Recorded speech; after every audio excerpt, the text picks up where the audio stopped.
하나님의 말씀 보겠습니다. 구약성경 창세기 44장 1절에서 17절까지입니다.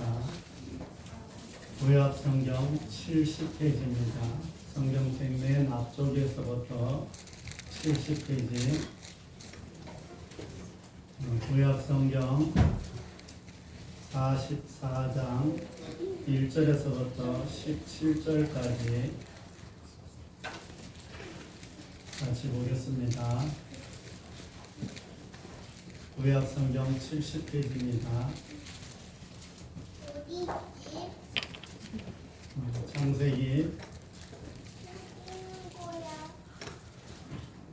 44장 1절에서부터 17절까지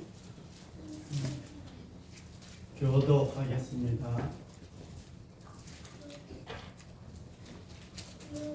요셉이 그의 집 청지기에게 명하여 이르되 양식을 각자의 자루에 운반할 수 있을 만큼 채우고 각자의 돈을 그 자루에 넣고 또 있는 자는 곧 은자를 정신있는 자로 아끼고 그 양식 갖고 정에 들어가라.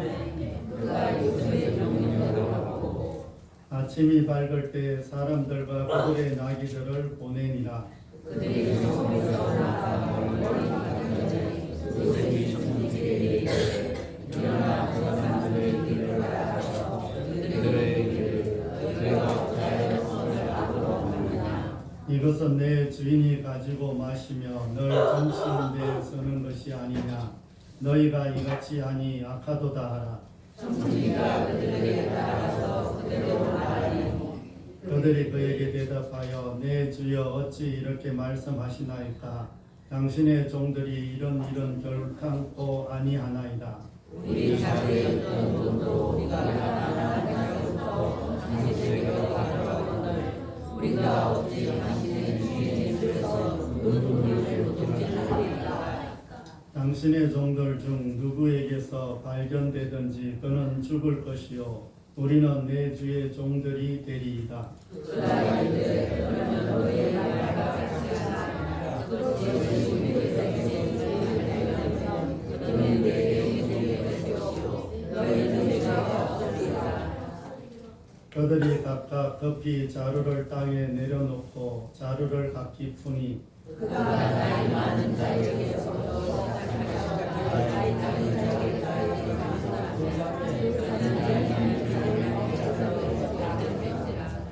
그들이 옷을 찢고 각기 짐을 나귀에 싣고 성으로 돌아가니라.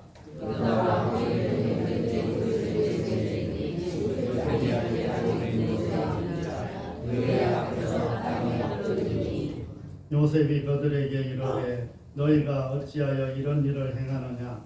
나 같은 사람이 점을 잘 치는 줄 너희는 알지 못하느냐.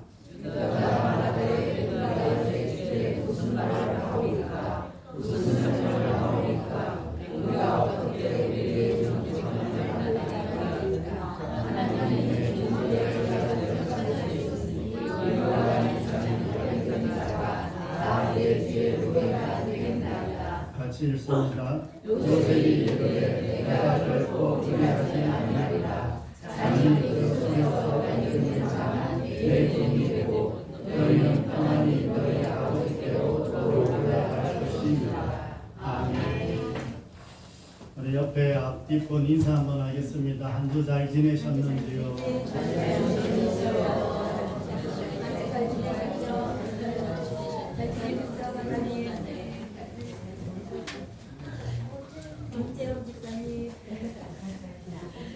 한 주 잘 지내셨어요? 네. 우리 옆에 앞뒷분 한 번만 더 인사하겠습니다. 이곳에 있는 것이 은혜입니다.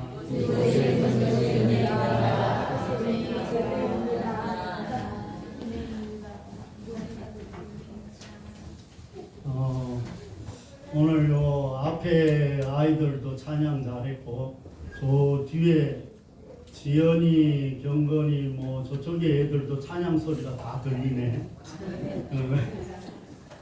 너무 감사하죠.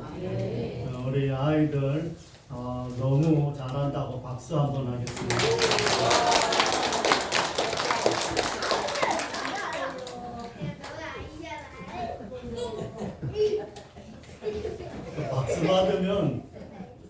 바짝 일어나가고 고개 돌려갖고 감사합니다 딱 인사도 하고 이러는 거야.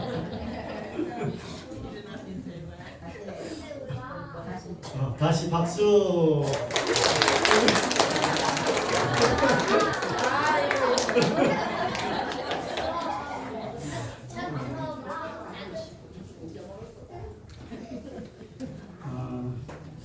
여러분들은 혹시 누군가의 돈을 대신 갚아주신 적이 있나요? 없어? 아니면 나는 누군가의 도움을 받아서 다른 사람이 나의 빚을 갚아준 적이 있어요? 뭐 이것도 아니고 저것도 아니에요? 난 주지도 않고 받지도 않아? 뭐 꼭 돈이 아니더라도 시간을 다른 사람 대신 보낸 적도 있지 않을까요? 어디 가서 뭘 해준다거나 자리에 참여를 해준다거나 뭐 농촌이나 시골에서 뭐 농사를 대신 지어주는 일들 뭐 이런 일들이 우리가 대신 뭘 하는 거죠. 뭐 가볍게 할 수 있는 일들은 이렇게 대신 할 수 있습니다. 하지만 뭐 돈을 뭐 돈의 액수가 어떤 수천만 원이나 수억이라면 이게 쉽지 않겠죠. 뭐 자녀들이라도 아니면 가족 중에 누가 형제 중에 누가 갑자기 내가 빚이 졌다고 수천만 원 아니면 수억을 좀 빌려달래, 갚아달래. 뭐 빌려달라는 것도 아니야, 갚아달래 그냥. 그러면 여러분들은 어떻게 하겠어요? 뭐 이렇게 없어도 통장 번호 바로 보내. 뭐 이렇게. 돈이 없어서 주고는 싶은데 돈이 없어요.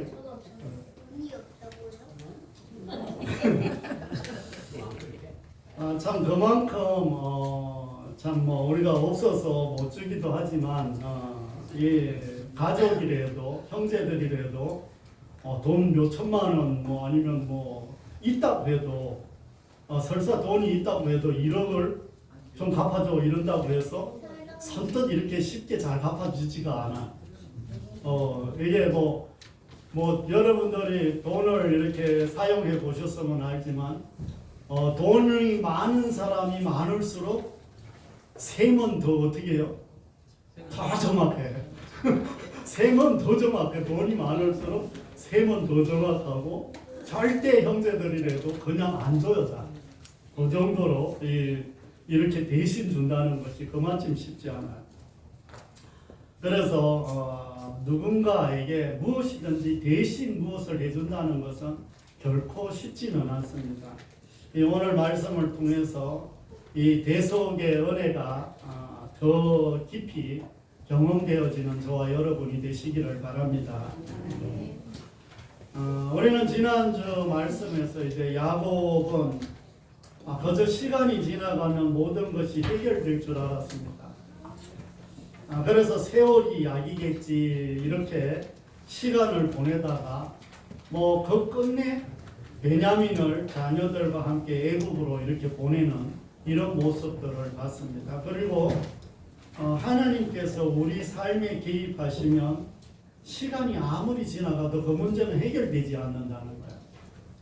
그럼 우리 삶 가운데 어떤 일이 있어, 어떤 사건이 있어, 어떤 문제가 있어. 그런데 그 문제가 하나님이 개입된 문제라면 시간이 아무리 흘러간다고 해서 그 문제는 해결이 되는 게 아니라는 거예요.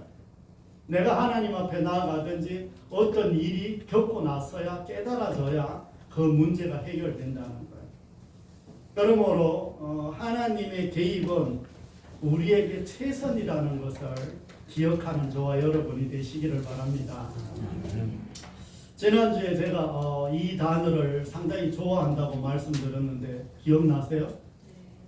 제 책상에 메모지가 하나 있다 했잖아요.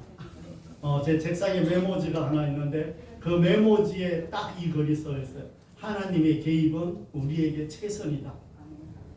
뭐 아멘 안 하셔도 상관은 없는데 나는 그 글귀를 너무 좋아해요.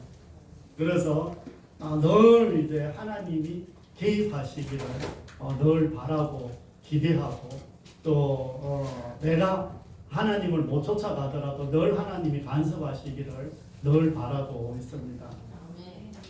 오늘 말씀은 요셉이 베풀어 준 식사 자리를 이렇게 참 형제들이 맛있게 잘 먹었어요. 그리고 고향으로 돌아가는 길에 다시 자루에 그들의 돈을 다시 넣어놨어요. 그리고 베냐민의 자루에는 요셉이 가지고 있는 언잔도 넣어서 이제 돌려보냅니다. 이제 멀리 갔을 때 청지기가 따라가서 원잔을 훔쳐간 그들을 다시 잡아옵니다. 이제 뭐 꼼짝없이 원잔이 나온 베냐민은 죽어야 하고 그 과정에서 유다가 베냐민을 살리려고 온 힘을 다하는 것이 우리 44장의 전체 내용입니다. 우리가 44장을 다 읽지는 않았지만 그 뒤에 보면 유다가 이제 이 베냐민을 살리기 위해서 온 힘을 이제 다하고 자신의 목숨까지 내어놓는 이런 장면들을 볼 수가 있습니다. 참 요셉의 집에서 참 너무나 맛있고 즐겁게 풍성한 대접을 받았습니다. 뭐 이 형제들은 아직도 요셉이 자기 동생인 줄 지금 모르죠. 애굽으로 올라올 때는 이 돈을 이제 그 자루에 도로 가져간 그런 사건이기 때문에 그리고 영탕꾼이다, 정탕꾼이다 이런 오해를 받으면서 참 상당히 힘든 모습으로 애굽으로 이렇게 발걸음을 옮겼죠. 이 오해가 풀리지 않으면 동생을 데려갔는데도 오해가 풀리지 않으면 어떻게 하나? 이들이 다 걱정을 했겠어요, 안 했겠어요? 조마조마했겠죠. 이제 이 문제가 해결이 안 되면 이제 다 죽는 이런 상황들이니까. 그런데 와서 보니까 이 요셉이 지난번에 있었던 사건은 말도 끊이지 않는 거예요. 지난번에 정탐꾼이니 너희가 왜 돈을 자루 속에 도로 가져갔느니 이런 말은 아주 입 밖에도 안 내는 거예요. 오히려 말을 했으면 덜 불안할 텐데 입 밖에도 안 내니까 더 불안할 거야, 안 불안할 거야. 그런데도 또 음식을 쫙 차려놓고 먹으래. 그러니까 이 참 너무나 맛있는 음식이 차려져 있는데도 불구하고 잘 먹기는 잘 먹었지만 그래도 왠지 마음속에 한쪽으로는 뭔가 불안한 게 있는 거예요. 이런 상황들이 요셉의 형제들은 그래도 너무 좋았죠. 이제 음식까지 대접을 받으니까 이제는 살았구나 이렇게 생각을 했습니다. 이제 돌아갈 수 있겠구나. 이제 야곱의 아들들은 때가 되어서 가나안 땅으로 이제 돌아가야 했습니다. 그래서 모두 다 이제 돌아가게 되었습니다. 그러나 요셉은 정말 이들을 순순히 보낼 생각이 없는 거예요. 그들이 가지고 온 곡식 자루에다가 곡식과 함께 돈을 또 다시 넣어갖고 몰래 싸서 보내는 거예요. 그리고 베냐민에게는 애굽의 총리들이 마시면서 점을 친다는 술잔을 그 자루 속에 넣어서 보내는 거예요. 그리고 얼마 가지 않아서 갈리를 뒤쫓게 하여 그 언잔을 찾아오라고 이렇게 명령을 합니다. 이들은 애굽의 총리 요셉 앞에 모두 이제 잡혀오게 되었습니다. 이들은 변명하면서 총리께서 자신들에게 이렇게 큰 은혜를 베풀어 주셨는데 그것을 훔칠 사람은 우리 가운데 아무도 없다는 거라고 지금 이야기를 하는 거야. 그래서 그 잔이 나오는 자는 반드시 죽을 것이요 나머지 사람들은 종이 되겠다고 이렇게 말을 합니다. 이제 나이가 많은 자에서부터 차례로 자루를 하나하나 풀르기 시작을 합니다. 루벤에서부터 시몬, 레이, 유다 막 이렇게 쭉쭉 이제 자루를 풀러 나가고 풀르는데 이제 거기에서 보니까 돈도 안 가져갔는데 돈이 그 자루에서 또 나오는 거야. 돈이 다시 나올 때 그때 놀랐을까요? 안 놀랐을까요? 아니 이게 도대체 어떻게 된 일인지 곡식만 사가지고 가면 그 속에 돈이 또 나오네.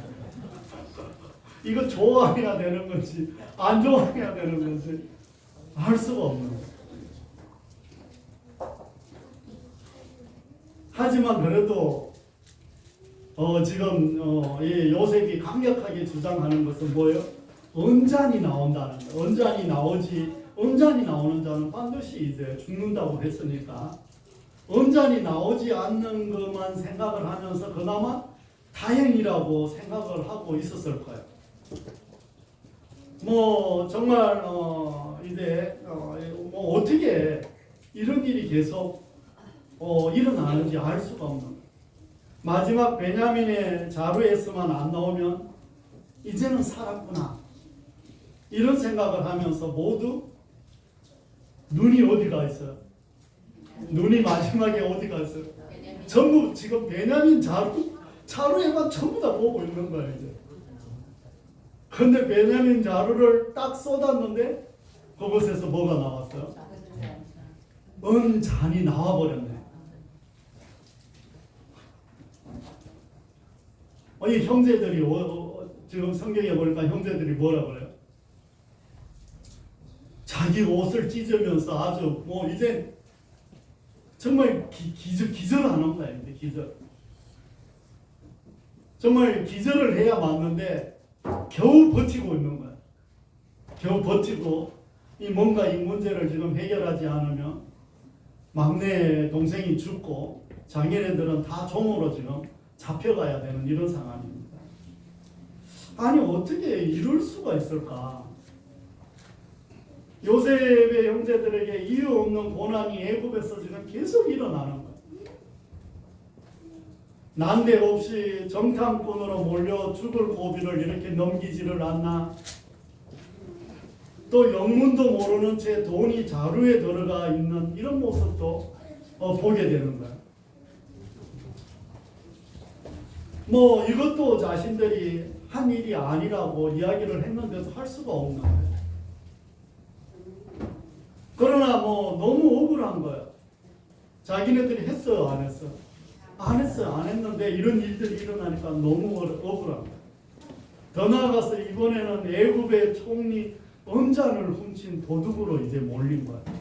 이제 뭐 죽었어요, 이제. 요셉이 왜 이렇게까지 할까요?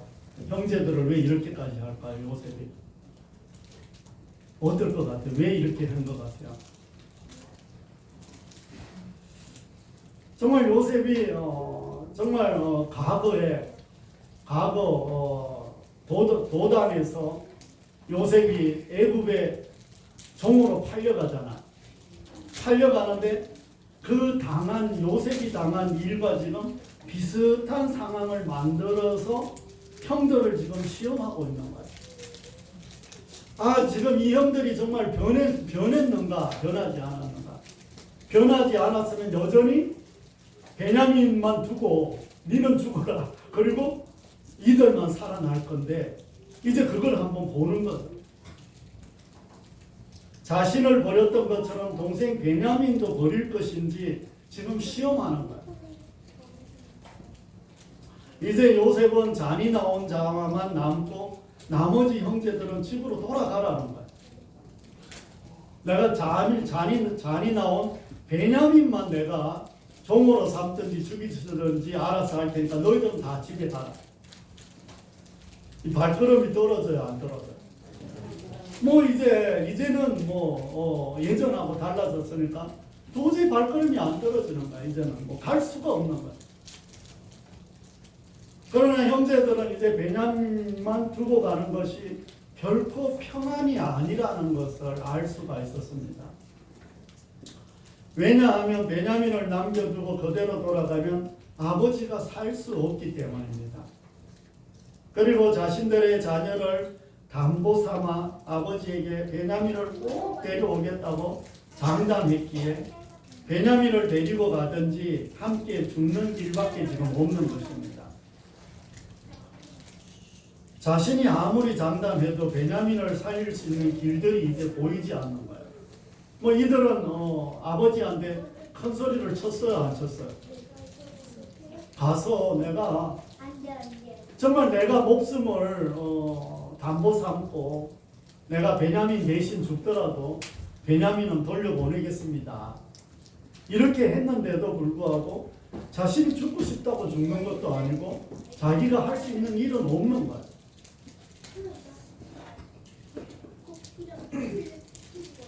이제 모두 죽거나 종이 되는 그런 길밖에 없는 것입니다. 이제 모든 환경은 정말 이제 죽는 길밖에 없습니다. 애굽에서 도와줄 사람은 이제 한 사람도 없는 거야. 애굽에서 뭐라도 좀 아는 사람이 있어야 어떻게 말이라도 변명이라도 해볼 텐데 이제 그런 사람도 없는 거야. 참 무슨 일이 보여도 이렇게 꼬이나. 우리 보통 뒤로 넘어져도 어떻게 돼요? 재수가 없으면? 뒤로 넘어져도 재수가 없으면 코가 깨져요. 그러니까 이게 어떻게 재수가 없으면 뒤로 넘어졌는데 코가 어떻게 깨졌는지는 모르겠어요. 갑자기 돌아서 와갖고 어떻게 해요? 앞으로 넘어졌는지 아니면 뭐가 떨어져서 깨졌는지 몰라도 재수가 없으면 그렇다고 이야기를 하는 거예요. 그런데 지금 우리나라 속담처럼 이들이 꼭 그런 거예요. 꼭 뒤로 넘어졌는데 코가 깨진 것처럼. 아버지 야곱에게 동생만큼은 꼭 살려서 데리고 간다고 했는데 이제는 다 털렸구나. 이런 생각이 이제 이들 가운데 듭니다. 그리고 베냐민 입장에서도 너무나 지금 당황스러운 거예요. 아버지가 그렇게 안 보낸다고 했는데 형들이 그렇게 데리고 갔잖아. 얘를 데리고 가야 우리도 살고 또 다 먹을 것도 사온다고. 그랬는데 결국 아버지가 염려하는 일이 일어나고 말았는 거예요. 이렇게 생각을 하다 보니까 베냐민도 도대체 이런 어떤 일들을 어떻게 해야 되나. 그래서 베냐민과 그의 형제들 모두에게 상당히 고통스러운 시간이 바로 이 시간이라고 할 수가 있습니다. 내적으로나 외적으로나 고통은 이루 말할 수가 없고 어떤 방법도 없습니다. 이제는 있는 그대로 이야기하는 수밖에 없어요. 다른 방법이 없어요. 사랑하는 성도 여러분, 제가 자주 이렇게 말씀드리지만 성경의 모든 문제에는 그 해결받는 게 딱 두 가지입니다. 크게 보면 하나님이 친히 개입하셔서 하나님의 강권적인 역사로 그 문제가 해결되든지 아니면 등장인물 중에 누가 믿음으로 반응하든지 이 둘 중에 하나. 이 성경에 어떤 사건이 나고 어떤 문제가 터지면 딱 두 가지 방법으로 압축하면 해결이 되는데 하나님의 강권적인 은혜와 하나님이 이 문제를 풀어나가시는 거예요. 다른 하나는 누군가가 믿음으로 반응을 했을 때, 내가 이렇게 행동을 했을 때, 내가 하나님 마음에 흡족한 일들을 했을 때 문제가 해결되는 거예요. 육신이 치료되는 과정도 마찬가지예요.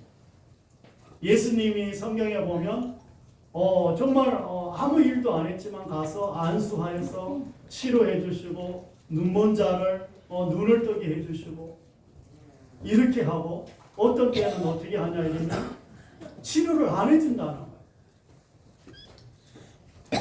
올해 혈루병 앓은 여인이나 또 귀신 들린 여인 귀신 들린 딸을 위해서 온 그 여인을 이렇게 보죠. 예수님이 그때 상당히 그 여인을 정말 아주 정말 말도 못 붙일 정도로 차갑게 냉정하게 자녀들의 떡을 취하여 개들에게 주지 않는다고 이러면서 막 이제 그렇게 하는데 그 여인이 어떻게 이야기해요?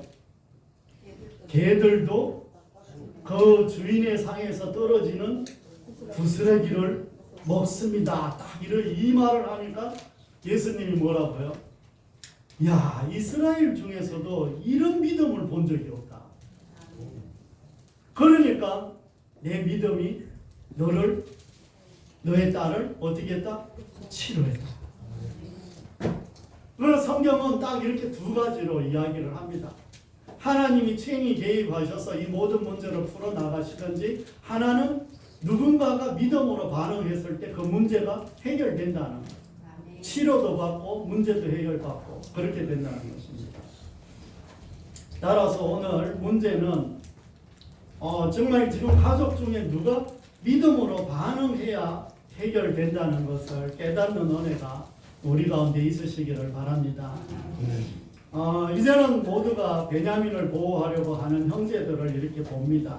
이들은 모두가 종이 되든지 모두 풀려나든지 서로 한 공동체로 묶여 희생을 지금 감수하려고 합니다. 예전에 이들은 이러지 않았습니다. 이제 예전과 다르게 지금의 고난을 자신들의 악행과 연결할 만큼 성숙해 있고 변해가는 모습들을 볼 수가 있습니다.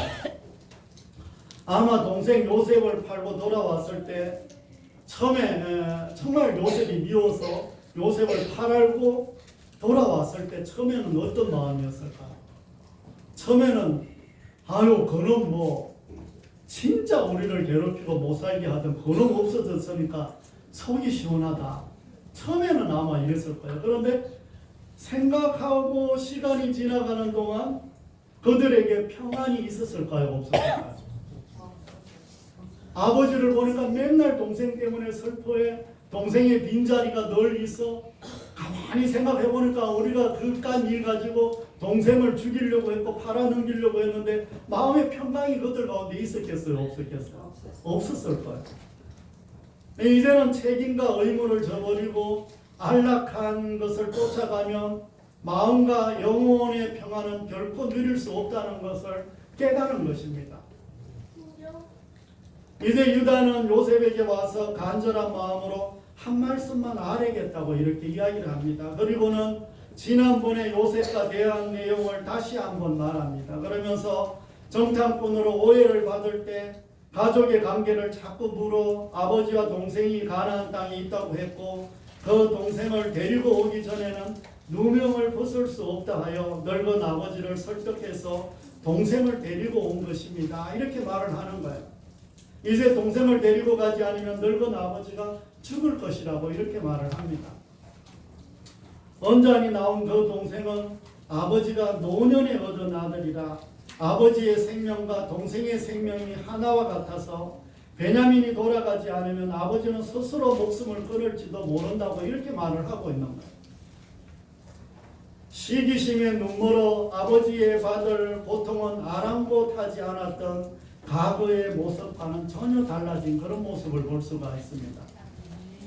유다는 아버지의 고통을 생각하면서 베냐민을 보내달라고 호소할 뿐 아니라 자신이 베냐민 대신 종이 되겠다고 자청을 합니다.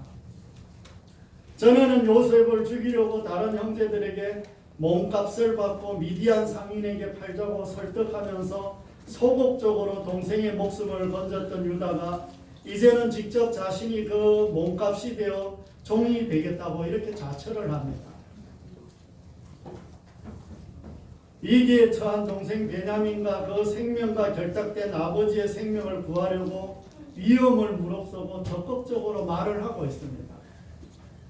이는 자신의 생명을 정말 생명을 이렇게 걸었기에 가능했다는 것을 믿음으로 받아들이는 저와 여러분이 되시기를 바랍니다. 요셉의 형제들은 모두 달라졌습니다. 유다가 베냐민을 대신해 노예가 되겠다는 말은 원어에서 이렇게 찾아보면 대속의 의미입니다. 이는 자신이 베냐민을 대신해서 옥살이를 하면 옥살이를 할 것이고 종이 되라면 종이 될 것이며 사형을 당하면 사형당하고 죽겠다는 이런 의미가 이 속에 들어가 있다는 의미입니다. 먼 훗날 이 대속의 의미는 유다의 후손으로 오시는 예수 그리스도를 통해서 이 대속의 은혜가 이루어지고 있습니다. 즉 유다가 정말 몸을 던지는 것은 예수 그리스도를 지금 예표하고 있는 것입니다. 범죄한 한 인간을 대신해서 십자가에서 자신의 몸을 희생시킨 대속의 의미를 유다를 통해서 보여주고 계시다는 것을 마음에 새기는 저와 여러분이 되시기를 바랍니다. 르벤과 유다는 동생을 살려온다고 장담을 했습니다. 하지만 그들 생각대로 되는 것이 아닙니다. 우리가 살아보면 인생이 내 생각대로 되어 안 돼요. 내가 장담한 대로 되어 안 돼요.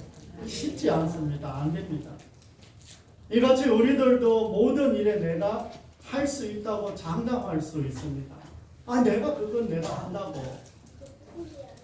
우리가 가족을 위해 이웃을 위해 사랑한다고 말하지만 정말 돈 몇천만 원 대신 갚아주기가 그렇게 쉽지 않습니다. 내 집을 빼갖고 형제들 정말 나는 정말 전세 살더라도 형제 돈 갚아주겠다. 이게 쉬운 일이 아니라. 당장 내가 어떻게 되는 게 아니지만 그 자체도 우리가 쉬운 일이 아니라는 거예요. 그만큼 우리가 뭔가 대신한다는 것이 그만큼 쉽지 않다는 것입니다. 그러므로 나는 한다면 하는 사람이야 이렇게 말하면서 장담하며 살아왔는지 한편으로는 돌아보는 저와 여러분이 되시기를 바랍니다. 분명한 것은 우리 인생에 하나님의 개입은 우리에게 최선이라는 것입니다. 정말 우리 삶 가운데 하나님이 얼마나 개입해 있는지 이걸 아는 게 너무 중요합니다. 내가 이 관계 속에서 내가 이 현장에서 어떤 일을 하고 어떤 사람을 만나고 어떤 이웃과 어떤 삶을 살아가는데 그 속에서 하나님이 얼마나 개입해 있는지 이것을 내가 알면 그것은 우리 삶 가운데 최선의 것입니다. 그러기에 하나님이 친히 해결하시는 것을 믿음으로 바라보든지 아니면 내가 믿음으로 반응하든지 해야 할 것입니다. 그러므로 우리는 하나님의 대속의 은혜를 모두 하나님께 빚진 사람이라는 것입니다. 따라서 그 빚을 갚는 길도 내가 믿음으로 반응하는 길밖에 없다는 것을 마음에 새기는 저와 여러분이 되시기를 바랍니다. 사랑하는 성도 여러분, 이제 말씀을 정리하려고 합니다. 이 성경과 신학적 이렇게 용어들을 이렇게 살펴보면 우리가 한 번씩 들어봤을 거예요. 속죄 이런 들어보셨어요? 찬송가 같은 데에서도 많이 나오죠. 속죄. 그리고 속량 들어보셨어요? 속량. 그리고 대속 이런 단어들을 들어보셨어요? 이 세 가지 이 단어들은 좀 비슷합니다. 비슷한데 이 속죄는 노예나 포로를 몸값을 치르고 해방시켜 준다는 이런 의미입니다. 그리고 속량은 몸값을 대신 물질로 이렇게 갚아주고 자유를 주는 게 이 속량이에요. 정말 이 속량은 몸값을 대신해서 정말 갚아주고 자유를 주는데 이 속죄를 위해 대신 바쳐진 물건이나 사람을 이렇게 뜻하기도 합니다. 따라서 이 모든 것은 예수님께서 우리를 구원하시기 위해서 자신이 십자가에서 달려 돌아가시면서 그 몸을 우리를 위해서 대신 주신 것을 가리켜서 대속의 은혜다 이렇게 말씀하고 있습니다. 그러니까 이 대속의 은혜를 통해서 우리가 정말 영원히 죽는데 우리가 영원한 생명을 얻었고 우리는 죄의 종으로 살았는데 이제는 자유의 종이 됐다는 거예요. 이제 사단의 종에서 우리는 이제 주인이 바뀌어서 예수님이 우리 주인이 됐다는 거예요. 이런 모든 상황 속에서 우리가 대속의 은혜를 우리가 누리면서 살아야 된다는 거예요. 이 대속의 은혜를 누리지 못하면 세상 속에서 늘 갇혀 살게 돼 있어요. 여전히 물질의 종이 되어 있고, 여전히 환경에 묶여 있고, 여전히 어떤 사람들에 묶여 있고, 여전히 어떤 일에 묶여 있어서 어떤 대속의 은혜를 누릴 수가 없는 거예요. 그러니까 누구에 의해서 내가 지금 다스림을 받고 누구에 의해서 내가 이 땅을 살아가고 있는지를 늘 알아야 우리가 신앙생활을 바르게 할 수 있다는 것입니다. 요셉은 이제 꿈만 꾸는 자가 아니라 꿈을 통해 하나님이 이렇게 보여주신 하나님의 뜻에 복종하는 자인 것처럼 우리도 하나님의 뜻에 순종이 아니면 복종이라도 할 수 있는 저와 여러분이 되시기를 바랍니다. 성경에서 참 성경 말씀대로 우리가 순종하기가 쉬워요, 어려워요?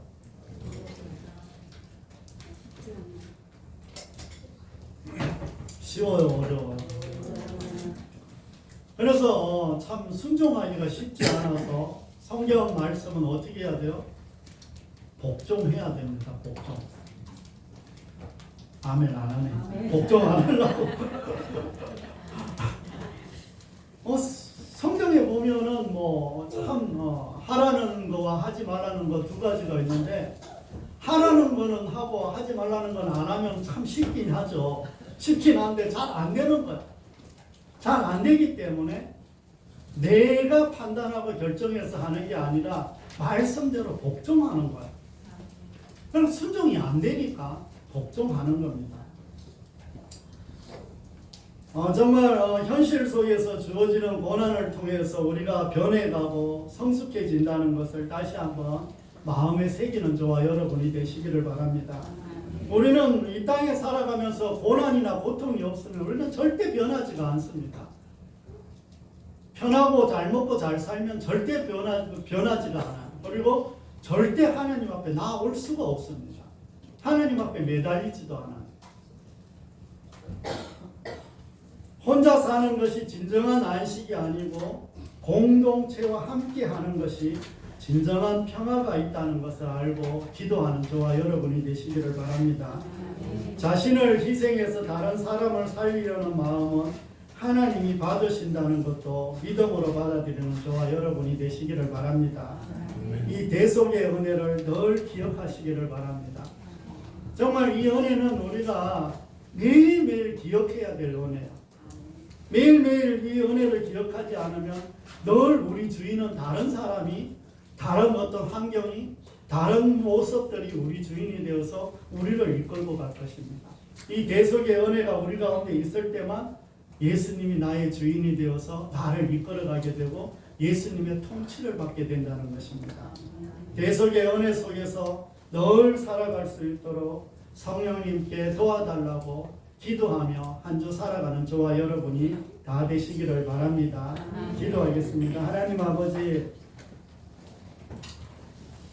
2000년 전에 나를 위해서 이 땅에 오셔서 십자가에 못 박혀 죽으시고 정말 죽어야 되는 우리를 살려주시고 또 영원히 종으로, 죄의 종으로 이렇게 살아갈 수밖에 없는 우리들을 자유하게 해주시며 모든 죄를 도말하시고 정말 나의 주인이신 예수님의 그 통치 아래서 살아가게 하심을 감사를 드립니다. 오늘도 이곳에 나와 주의 말씀을 듣고 마음속에 새긴 주의 자녀들 한 분 한 분을 기억하시고 하나님께서 그 모든 일들 가운데 은혜 속에 은혜를 더하여 주옵소서. 아버지 하나님, 이제 한 해를 마무리하며 우리가 다시 한번 결단하기를 원합니다.